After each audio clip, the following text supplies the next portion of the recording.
This is actually, you know, the laws of inheritance in the mirath laws in Sharia are actually one of the very few parts of Sharia that are actually detailed in the Quran. So Allah talks about, in this circumstance, so-and-so gets a third, so-and-so gets a quarter, so-and-so gets an eighth, etc. In that circumstance it works like this. In that circumstance, at the end of that, right, it says, when the estate is being divided, the needy come to you, and so forth, do not forget them. You know, give unto them. This is the wasiyah of Allah, and so on and so forth. In that would come the poor grandchild, you know, who ends up not getting a share or whatever it is. And so, for example, when my grandmother passed away, I did the only property that my grandfather, grandmother, uncle and aunt, all of whom had passed away, the only real property any of them had was the house. Okay?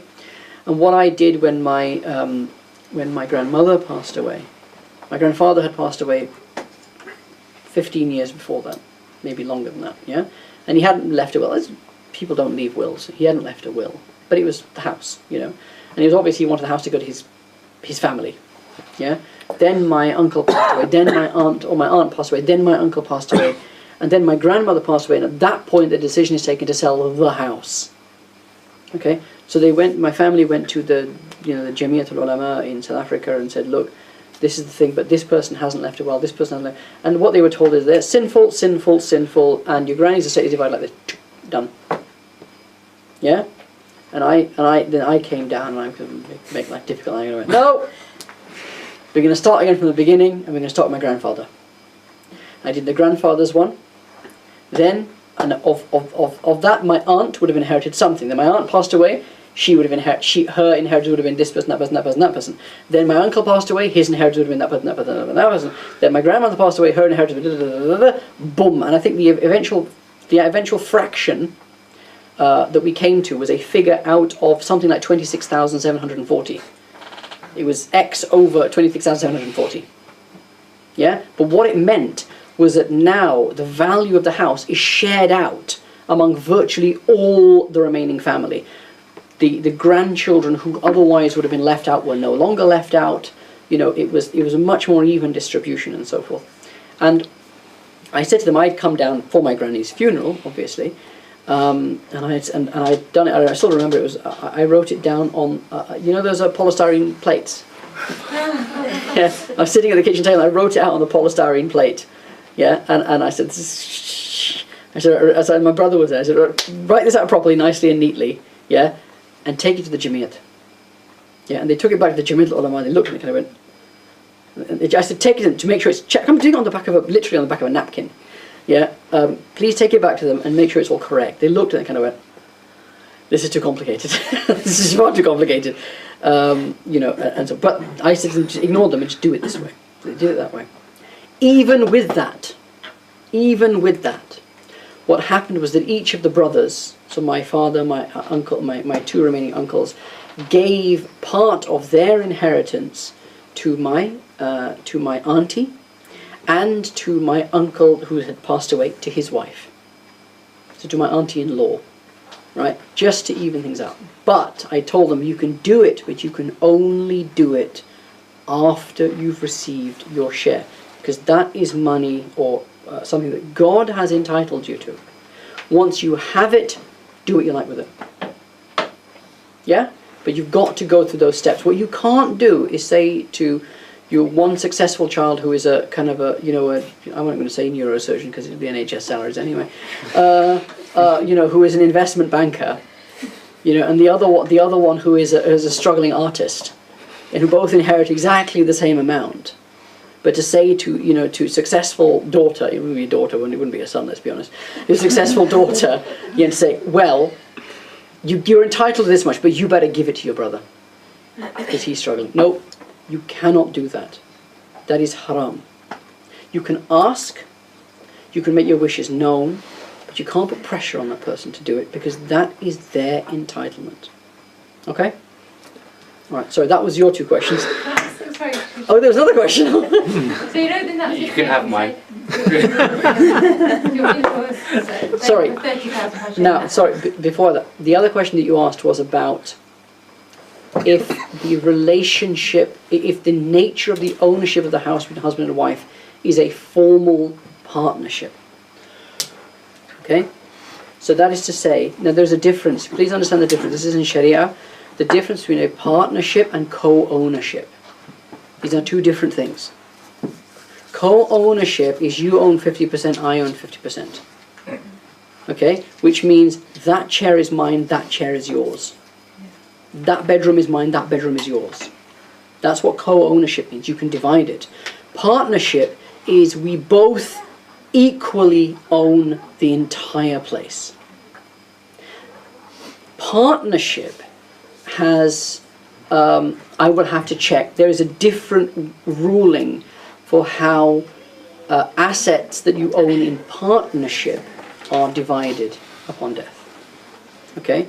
Your beneficiaries are still entitled to your to your capital share.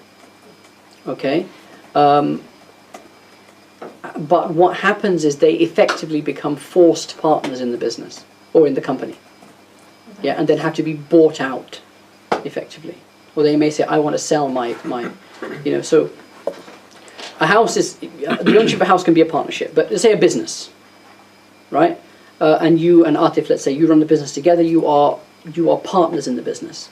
And you have a 50-50 share to make life easy. Now, you pass away and your mother inherits from you. And she says, I don't want anything to do with this business. What am I going to do with, with green light industries? What am I supposed to do with that? Do you know what I mean? I don't have anything to do with it. Right? I don't want to take a part in running it. You got to buy me out. Yeah? You got to buy me out. And then it's about how the buying out works. Okay? Right. Something about £30,000. Yes, you know that business. So if they're your in-laws, do you have to physically give them the £30,000 and then they give it back? No. They can just say. There is no need for that, because this is the difference between ownership and possession. Right? Ownership and possession. So in the house, your in-laws now, your parents, I should say, own part of the house, but they obviously don't possess the house. They've got their own house they're living in, your own family living in your house, okay? But they own part of its value. Yeah? Right? Now they may at that point say, no, we want to retain ownership, but we don't need possession. Right? So Atif, you have a qabd al-mut'a of this house. You can use the house, you can use all parts of the house, you can do as you like, but that 20% share, that belongs to me. When the house eventually is sold, or whatever it happens to be, then I want that portion of it. Yeah? But there is a difference. You can own something without possessing it. You can possess something without owning it. So, yeah? Sheikh, with regard to the partnership, so let's say one of the spouses pass away. So let's say their parents become inheritors.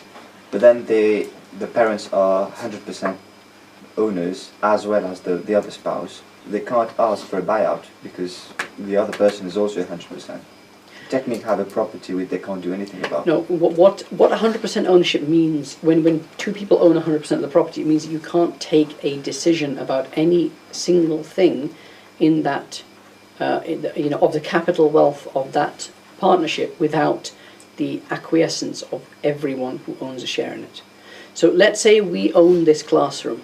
We all, 20 of or however many of us there are here, we own this classroom, yeah? And the value of this classroom, there's 20 of us, is £20,000. Okay? And we have an equal ownership. Ownership can be unequal, but we have an equal ownership. Okay? Now, what that means is if Fahad no longer wants to be part of this partnership, he can be bought out. His capital share is 1/20th, and therefore £1,000. So he can be bought out for £1,000. Let's say I say, here is the £1,000. I now own 2/20ths of the capital value of this, and so forth, right? That's straightforward. However, if I want to recycle this book, right? Technically, I need this book is not owned by me, this agreement is owned by 20 of us. And I need all 20 people's consent before I recycle this book. Okay? There are more details, of course, about things like silent partners, people who will say, I am just giving up my say. I don't need to have a say in the running of it. You can do what you like. You can just assume I assent to whatever you want to do, and so forth. But this is exactly how, when you buy shares, okay, when you buy shares in a company on the stock market or whatever, you are doing exactly this. You are entering into a partnership, right? But you are entering into a partnership, as most of us will be, as a silent partner. You are implicitly saying, I don't want to have a say in the running of the company. You do not need my permission before you do anything. So if you buy shares in Apple, you are entitled to go along to the shareholder, to the AGM, to shareholder meetings. You're entitled to have your say, but you own a billionth share of Apple. Okay, so there will be conditions written into your ownership that you cannot influence whether they bring out an iPhone 11, whether it should have 5 cameras.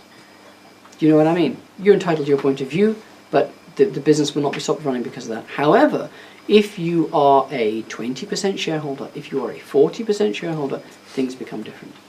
Yeah? Okay? So I mean, we're getting into financial law here, which you're bound to do in this sort of thing, but this is how the principles of the law work. The principles of financial law work, in a nutshell. So you waived your question, didn't you? Or do you want to ask it? You can reward me with another question. Go on then. The house issue, when it gets divided between 6 people, and you said that each individual needs to have their part before they can give it away, but they don't need to necessarily possess it. Is that when the solicitor says, it's all been done formally and the paper's been done? It does not even need to be done. The solicitor does not need to draw up a new contract of ownership saying, this house is now owned by 1, 2, 3, 4, and 5 in these shares. Okay, in these proportions. And this is because Islamic law is not binding in this country. So it is perfectly acceptable to say, yes, okay, so if Rabi passes away, the entire house belongs to you now. Okay? It's for you to now, kind of below the legal level, if you are, the UK law legal level, to say, look, Rabia's mum, Rabia's dad, this is actually your share of this house, etc., etc. This belongs to you now. We can write it down, we can have a little contract between ourselves that we can say. It doesn't need to go through solicitors. The solicitor thing helps sometimes, especially when there is disagreement. You've got the court that you can then go back to because you have something done by a solicitor, but it's not necessary. My actual question was about private pensions. You're putting £200 away, £200 away, and then you need to pay at the end. At the end of the year, it's difficult to work out how much zakat you need to pay because you've put in £200 every month, so that's come to 2,400 at the That end of the year. That doesn't matter. That's not the point. It's the value of the pension. So it's the projection. It's the projection of the current value. You need to ask when this is the other thing you need to guys do if you have investments like this, is when your whole comes around, before that you need to be emailing the various places and saying what is the current value of the asset, right? And the payment then, that your zakat is calculated on the current value of the asset. Not a question, but a comment. 10 years ago, I remember you saying in a PTS class, go home and write your will. 10, 11 years ago. When, just like you said, on a piece of paper, handwritten, and at that moment I didn't own anything, so it was really easy. It was exactly as you said. But as the years go on, as you keep listening, you go back, and that becomes half a page, and then it becomes a page, and then it becomes 2 pages, and it can get really lengthy. But whoever hasn't done it, just do that piece of paper to start with, and then it'll get longer. Don't try to make it all guns blazing. Just a simple statement, written down, signed, and witnessed. Right, written down, signed, witnessed, and you've appointed an executor. I think that, and it just needs to say, I want my will distributed according to principles of Hanafi law or Islamic law. Right, done. That is a valid will and testament in this country. It is very, very easy to get a will done. You can download one off the internet. Yeah, you don't even need to go to an Islamic website. You just download a template will, and all you got to do is write there and say, I want, you know, when you say your beneficiaries are according to Islamic law. The main thing is, it needs to be witnessed. Now please understand, it needs to be witnessed by people who will not inherit from you. In UK law, I hope you're all listening, in UK law, if a beneficiary is also a witness, they cease to become a beneficiary. The witness is taken and they lose their entitlement. They lose their entitlement. Okay, so please bear that in mind. So but it's in Islamic law, a witness can be a beneficiary. in Islamic law, a witness can be a beneficiary. Yeah. So bear that in mind. And yes, as you get on a bit, I mean, I've been thinking about doing mine, but I now want to put a whole long wasiya in there, right? You know, and say, because you meant to say, you know, you put a little prefatory thing where you say, I urge you all to, you know, uphold the sunnah of the Prophet ﷺ and to perform your daily prayers and, you know, read Quran once a day. And now some of the ulama, they have Imam Birgivi, the author of the menstruation manual. His wasiya is fantastic. No, not Imam Birgivi. Imam Birgivi. Yeah, here at the Tariqat al-Muhammadiyah, right? Yeah. So Imam Birgivi, his wasiya is something of the order of 60 pages long. It's just the first part of the introduction to his will. It's the introduction to his will, and it's basically a book on good conduct. And he'll talk about prayer and fasting and adab and then relations with your family and this. It's like the whole of the Sharia condensed into about 60 pages of just, you know, I exhort you to... And he'll say in there, you know, to not commit riba, and riba is you know, and to, you know, so it's almost like a summation of his entire life, his entire teachings, the wisdom he's accrued over his lifetime. It's all in his will. And then at the end, it's I own and I want you to go blah, blah, blah. Yeah. So. Shit. Sometimes cross my mind. How will you then deal with, let's say, annoying small shareholders in a house, for example? Kill them all. Go proper Cluedo on them. Yeah. Yeah. Sergeant. What is it? Colonel Mustard in the drawing room with the candlestick. Yeah, it's not easy. It's not easy. But what you would have to do, from what I remember, again, it's been a long time. I'd have to check it. From what I remember, if the shareholders cannot agree on a particular course of action, the company is dissolved, the asset is sold off, and it's divided. Because in the case of a house, someone's home, it becomes very difficult. It is difficult, and it's made more difficult because it's not really binding in law. And so it's very hard then to... Although, actually, no, I take that back. I mean, as I say, the point of the will that is acknowledged in the UK law is that at that point you'd go to court. You go to court and you say, look, you know, these are the people that own this particular asset. We can't decide what to do about it, and the court will take the decision for you. Yeah. Sorry, I feel like this is a huge tangent, but basically, I recently bought a house and we're looking at all this kind of stuff. And what I find really difficult is, so we jointly own the whole house, but so in English law, all the house, all the house, but then in Islamic law, I need to work out all the steps. And what I find really difficult is that in Islamic law, the wife inherits very, very little for her husband, which I feel like, in this day and age, obviously the man should inherit more because he would look after his sisters and all the women, but it's not like that anymore. Mm-hmm. So obviously you can't just abandon it, but I feel like maybe the Islamic law system relies on a lot of people saying, you know what, you keep it. I don't know. Yeah.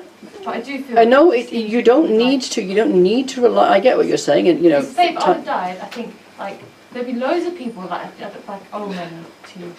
And then I'd feel like, oh, do I have to sell this house and give them the money, or all that kind of stuff? Well, look, so two points on this. The first is that there are two kind of problems that we face, practical problems that we face in terms of this issue of wills and stuff. The first is that so much of wealth is concentrated in one immovable asset. That's the first thing. It's a house, man. It's just, it's a house. It's not like you can divide it. It's not like you can say, oh, this bedroom belongs to this person, that bedroom. It's hard. And that's this is what this comes back to, the question of mortgages and car ownership and loans and more, that sort of stuff. The problem that we have fundamentally that we've not really got to grips with is how expensive certain assets are. I mean, a house for most of human history did not cost that much money. Yeah, just physically it didn't cost very much money. Now it costs a fortune, even the rebuild cost of a house. So the actual value of the bricks and mortar of a house runs into hundreds of thousands of pounds, which dwarfs by a massive margin anything else that you possess. Which means that a lot of these sorts of issues end up being, right, we've got to divide the house. Yeah, because that's really the major, the bulk of the inheritance. Yeah, I mean, my wife had this question. She said, "Look, I said, well, okay, this house is valued this much. This is how much your share of this house is valued." And she's got £3,000 in the bank account. I said, "Oh, I'm going to do that." I said, "No, yeah, your actual estate is worth this much, and actually, this is how much your parents are entitled to." And she went, "What?" And this is what her parents. She went, "What?" And I said, "Well, that's it. If you pass away, I'd rather just give them the Slaney Road house. It belongs to them, because that's what they're entitled to."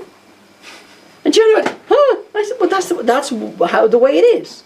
Now that brings us on to the second issue, which is the division a fair division? So what she said to me is, my parents don't need this money.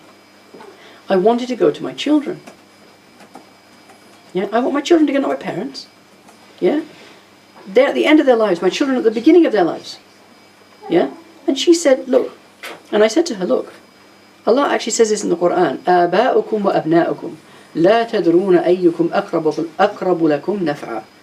Your parents and your children, you do not know which of them is more in need of your help.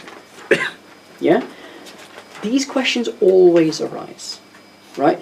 The manner in which it arises in our time is about the woman's share, and specifically the wife's share. It's never about the daughter's share or the mother's share. It's the wife's share. In other times and periods, it would have emerged in a different way. It would have been, why do women inherit at all? Why do they even need to inherit? Can you imagine you've got Fatima al-Fihriya, for example, who, Fatima al-Fasi, who built the Qarawiyyin. Yeah? Her father is extremely wealthy, her husband was extremely wealthy, they pass away, and she inherits this enormous amount of money. What's she going to do with it?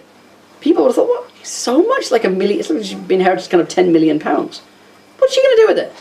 Yeah? Well, she said, what am I going to do with it? Oh, I'll build a mosque. Yeah?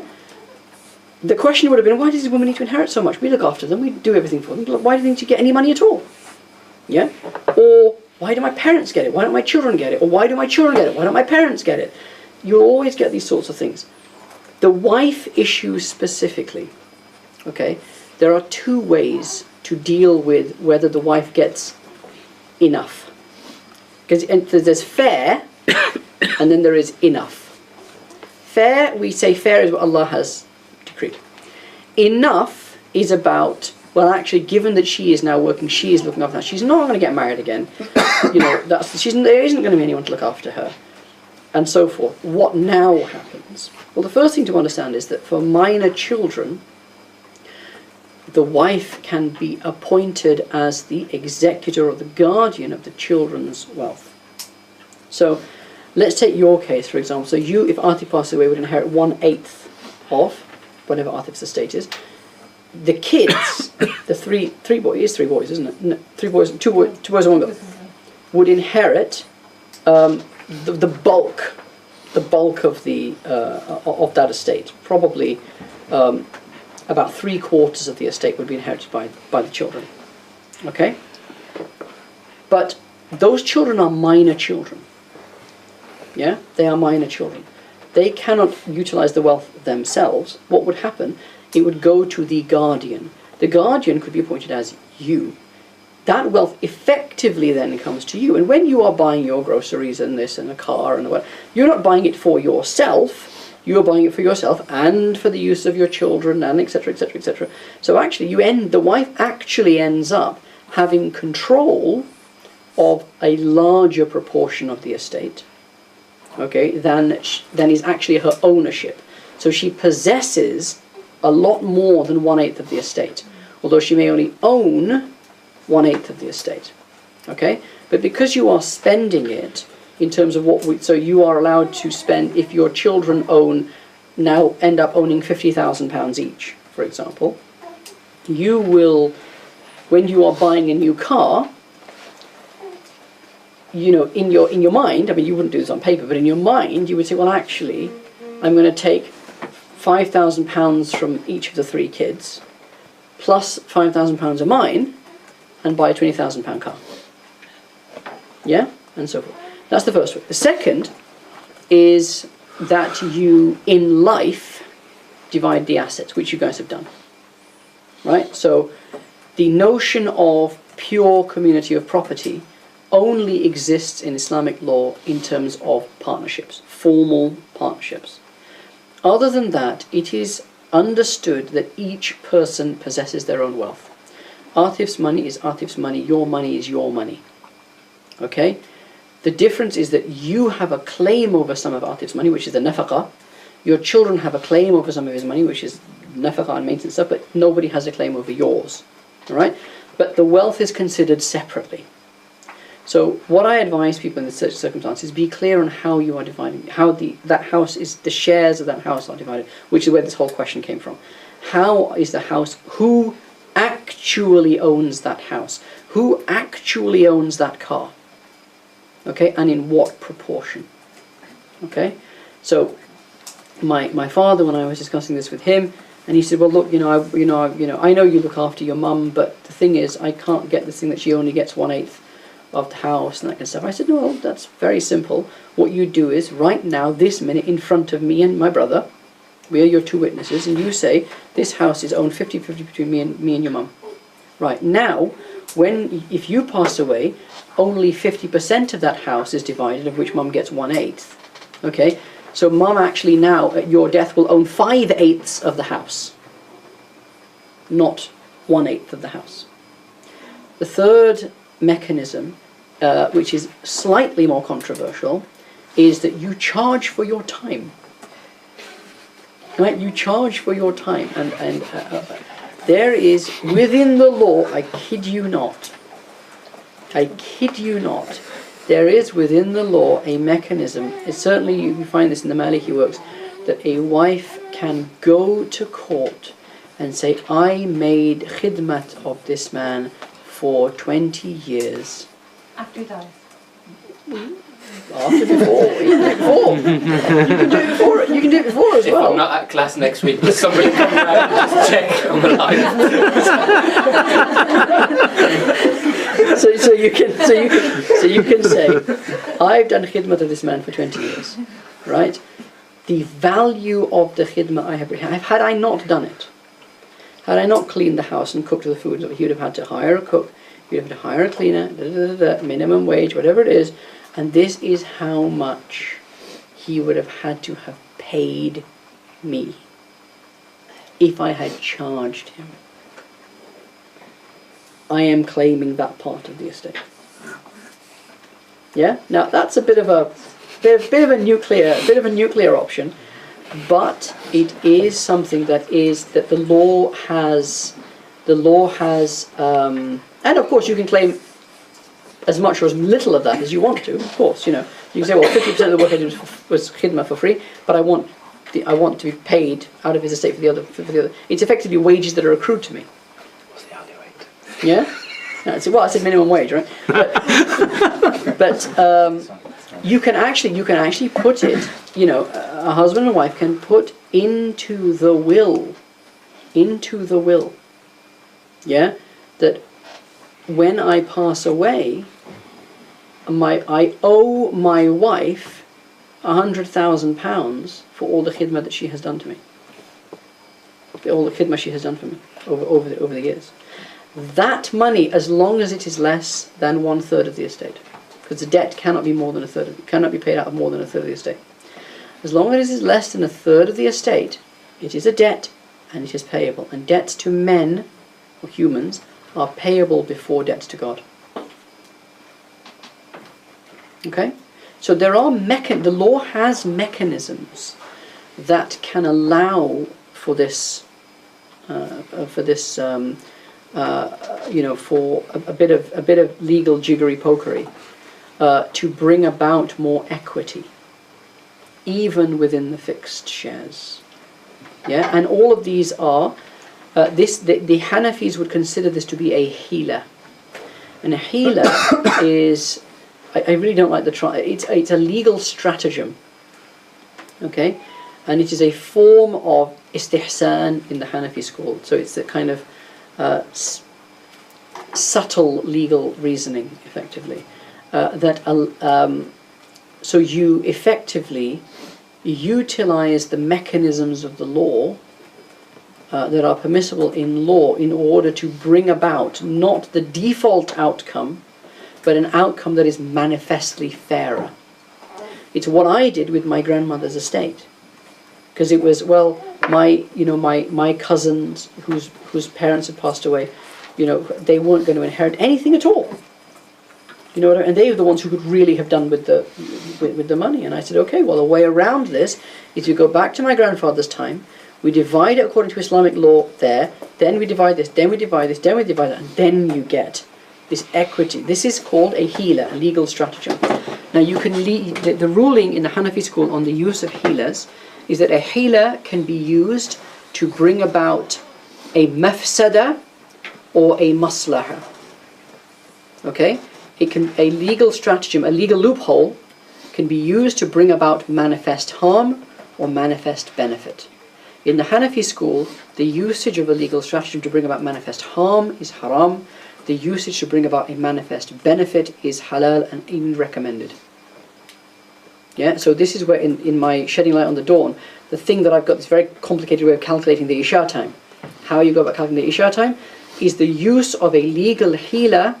This is what I call the VLI, the very late Isha. It's in the last section of my book.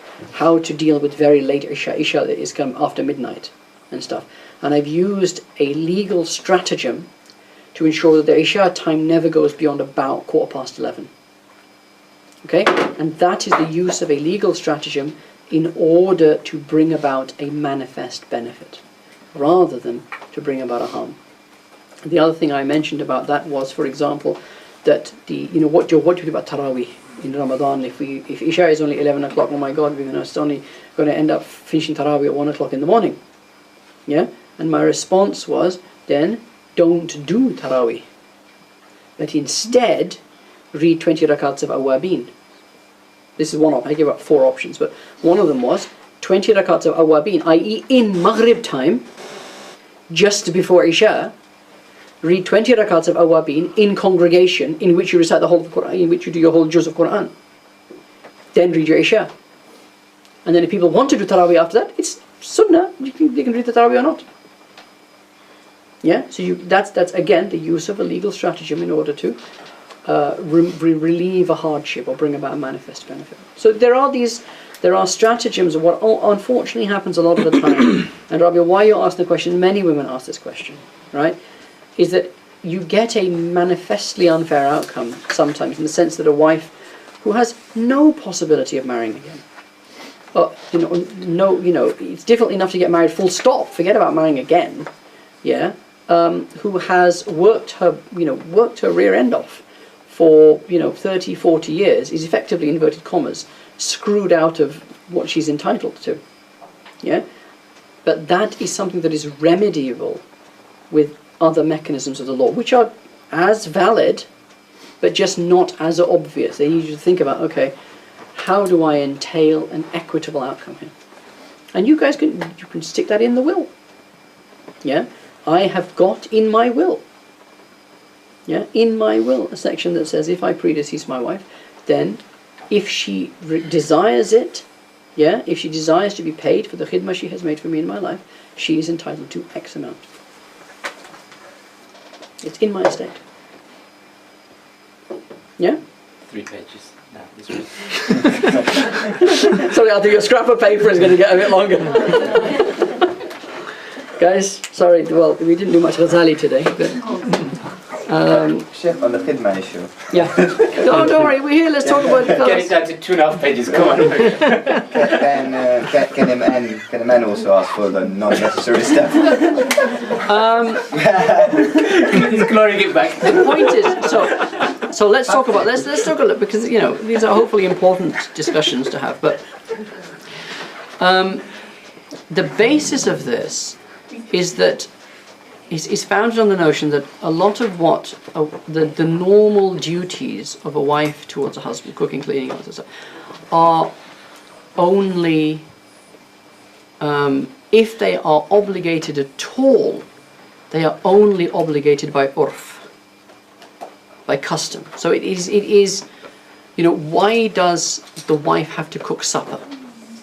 Is there anything in the Sharia that says that the wife has to cook supper for the husband? No, nothing. Yeah? Forget cooking supper. There is a verse of Quran that says if the wife simply refuses to breastfeed her child, just refuses, I just don't want to do it. Yeah? The husband has to pay someone to breastfeed the child. Yeah? Hence, وَعَلَى الْمَوْرُودِ وَالْوَالِدَاتُ يُرْضِعْنَ أَوْلَادَهُنَّ حَوْلَيْنِ كَامِلَيْنِ لِمَنْ يُرِيدُ أَنْ يُتِمَّ الرَّضَاعَ. How does it carry? لمن أراد أن يتم الرضاعة. لمن يراد أن يتم الرضاعة وعلى المولود له رزقهن وكسوتهن بالمعروف. Right? So the breastfeeding for 2 years is only for it's only if you want to breastfeed the child. If you don't, وعلى المولود له رزقهن وكسوتهن. Yeah, then the husband needs to cough up and pay someone to breastfeed the child, i.e. buy formula, in this case, buy the formula. Okay? So, why then do we have this notion that the wife needs to cook the supper? Because, is it obligatory? Well, you can argue, yes. Or it is highly recommended, but it is highly recommended on the basis of urf, on the basis that that is our culture, that is our custom. Okay?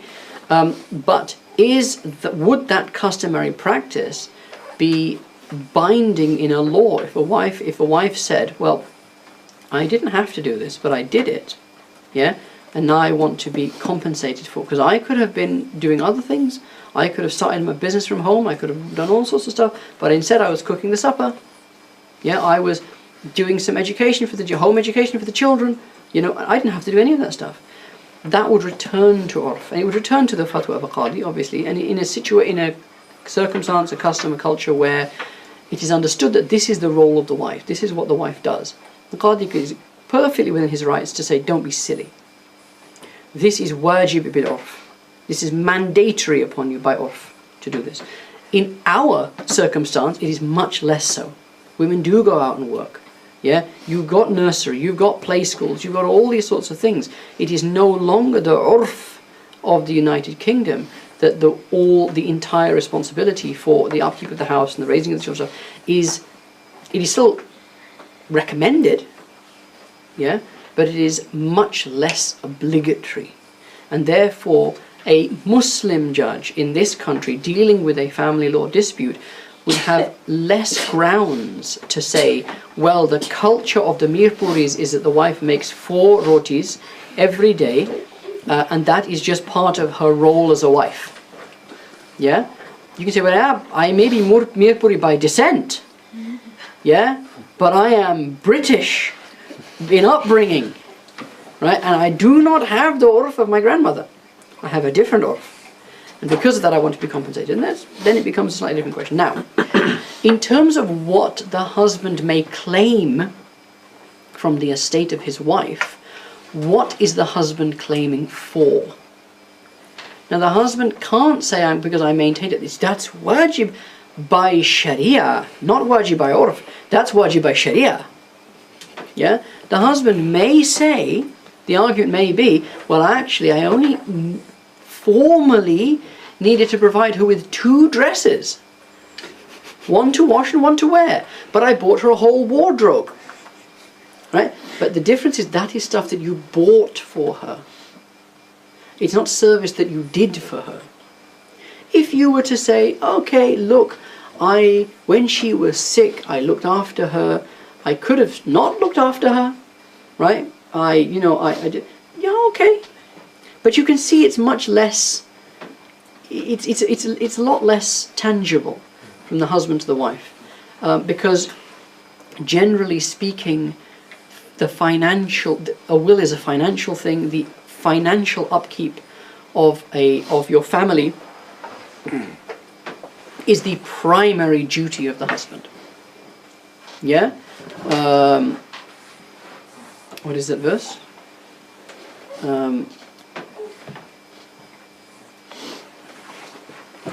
الرجال قوامون على النساء بما فضل الله بعضكم على بعض وبما ينفق من أموالهم. Yeah, the husband is the kind of the caretaker or the guardian or whatever of the wife, because Allah has blessed one over the other. Doesn't say which, by the way. Right, Allah has blessed one over the other, and because he spends out of his wealth to maintain her. Okay, so that's the primary responsibility of the husband. Therefore, there's a lot less, if you like, nafil stuff that you can do financially that has a financial value. Whereas there is more nafil stuff the wife can do for the husband that could be assigned a financial value. So, yeah, you could, but it would be a bit more tricky, I would have thought. I see you're asking this, Nabila's not here. I didn't know that Nabila wasn't here. But I'm sure she's watching online. Yeah. I should probably just check WhatsApp, she has just left a message. Yeah. So, just to clarify that, upon entering a marriage, is that the point? No, you can decide at any point. Any point, you can do it at the marriage or any point in the marriage. Right. You have to come to an agreement. So it's about claim over wealth. So if a couple entered marriage with their own previous significant assets, at which point they then become eligible to inherit from each other? So, the wealth you bring into your marriage is your wealth. Okay, and it remains your wealth. The wealth that you earn in the marriage is your wealth and it remains your wealth. So, for example, a joint account can sometimes be a bit problematic. Who owns what? You've got two revenue streams coming into one account. It's probably better to keep separate accounts. My wife, up to now, does not have and does not want a debit card for my account. I've told her many, just to get a debit card, you can just go on, do what you... No, I don't want one. I don't want one. That's your money. I don't want to have anything to do with your money. Yeah? But the point at which the wife and husband become inheritors of each other is the point at which they get married. Yeah? So once someone is legally your wife and you pass away, they legally inherit from you. And they will inherit from your wealth, whatever that wealth is, and whether you acquired it before the marriage or after the marriage.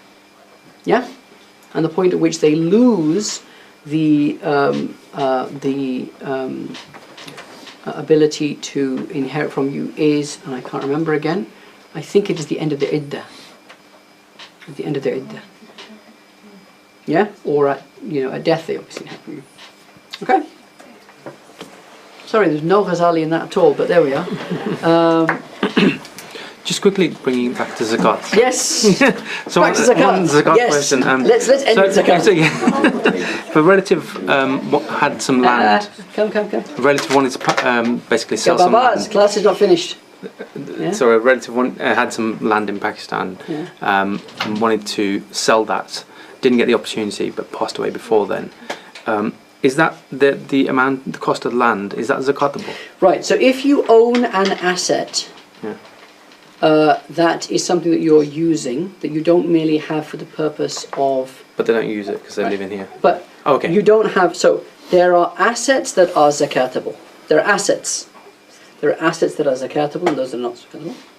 There are assets that are zakatable, but no zakat is levied on them because you are utilizing them. Or I should say, let me take it back. let me go back. There are assets that are zakatable. In their essence, there are assets that are not zakatable. Okay? There is then an asset that only becomes zakatable if it becomes stock in trade. A house, right, that you own and you live in, only becomes zakatable if it becomes stock in trade. It becomes stock in trade when you make a firm intention to sell it, right? You put it on the market. Okay? A house that you own, but you don't use and you don't live in, it's just there, okay, is not zakatable in the Hanafi madhab until and unless you have the intention to sell it. When you have the intention to sell it, it becomes a stock in trade. It's like merchandise now you possess. Okay, so the land that your relative had that he didn't, just kept there and just it was empty and he wasn't doing anything with it, it's not zakatable. Okay, when he made the intention to sell it, it becomes zakatable because it is now effectively an asset that is saleable. Yeah? So yes, zakat is due on it. Okay? Cool. To the current value, 1/40th of the current value of the land. Okay? Whether you sell it or not, mind you. Until you say, actually I don't want to sell it anymore. Then it no longer becomes zakat, no longer zakatable. Okay? The principle is, if something that you own you intend to sell, it's zakatable. Okay? Oh, one more question. I'm trying to stop this lesson. Go on. Go on, my baby man. Go on. Yeah, go on. About that pension thing. So let's say in the private pension that you have, and you owe X amount of zakat. You didn't pay it because you're thinking about doing it at the end. So the next one you carry forward the next year. Do you then pay zakat on the capital minus the previous zakat, or even on that? The current. Think about it as a bank account. If you had £10,000 in your bank account this year, the zakat that is due is £250. Mm-hmm. If you have £16,000 the next year in your bank account, the zakat that is due is £400. Yeah. Not 400 minus 250. No, what I'm saying is 16. So the total zakat you now owe, you owe. So yes, minus the 250 of the previous zakat of last year. So 2017, you've got £10,000 in your bank account. The zakat that is due from you is £250. 2018, you now have £16,000 in the bank. The amount of zakat that due on you is £400. Yeah. Okay, you've not paid either of them. How much zakat do you owe in total? 250 for 2017, 400 for 2018, 650 in total. Okay. What you do not do is say, I had £10,000 in my bank account last year. I have £16,000 and I had £250 owed. I have £16,000 this year. So 16,000 minus 10,000 is 6,000. I only have to pay 150. No, you don't do that. You're not going to reach a point at some point that because you paid zakat on previous zakat, that your total cumulative is going to be the same as your capital. You could well reach that point. But the whole point of zakat, it is effectively you are paying zakat on wealth that you have but are not using. In a nutshell, it's an investment tax. Well, you're not then paying zakat on zakat then. No, you're not paying zakat on zakat. You're paying zakat on the money that you have. You may not have paid the zakat, but that, remember, understand, we talk about the different types of ownership or possession. The £10,000 is what you own. At the expiry of the zakat year, that £10,000 is now £9,750 that you own